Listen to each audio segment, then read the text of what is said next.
Good evening. The City of Elk Grove provided the information used in the FEIS by the BIA based on the 2003 adopted general plan.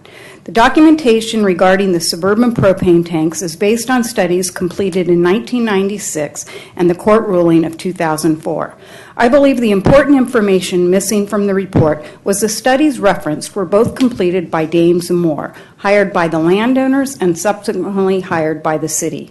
Was the city hiring of Dames and Moore in the best interest of the citizens of Elk Grove? Let me share a comparison here that some might be able to relate to. Suppose you went to your doctor and your doctor recommends that you need a certain procedure, and you decide that before accepting the recommendation that you would reach out for a second opinion to determine if the recommendation is the standard of practice. Would you see your doctor again for the second opinion and expect a different response? Or would you reach out to a doctor outside the practice to determine if the conclusion and recommendation is the standard of practice? So the FEIR summarizes from the city report, the potential for criminal sabotage at suburban propane would not create a significant risk to persons at the Lent Ranch project. It did not say there was no risk. We live in a changing world, and should we be ignoring the threats or potential acts of terrorism? I reviewed the adopted Sacramento Hazard Mitigation Plan, of which Elk Grove is a part. The propane tanks were not directly identified or addressed. The document referenced to Elk Grove General Plan's safety element. The safety element included the amendments through 2016. I was looking for how threats of terrorism or risk would be addressed. I could not find any reference to terrorism within that report or a separate hazard mitigation plan. I would assume that after the failed terrorist threat against suburban propane in the late 90s, that Elk Grove would proactively devise a plan.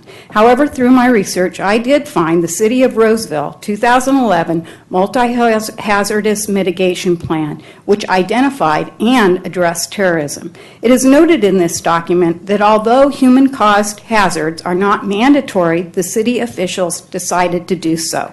Do we as a city have a terrorism contingency plan, or do we as a city believe the 2004 court decision is just as relevant today as it was then? Is there still no significant risk? Suburban propane has an excellent safety record within. However, they cannot control what goes on outside the facility. However, you as our leaders do have the power to control the density and land use around the tanks.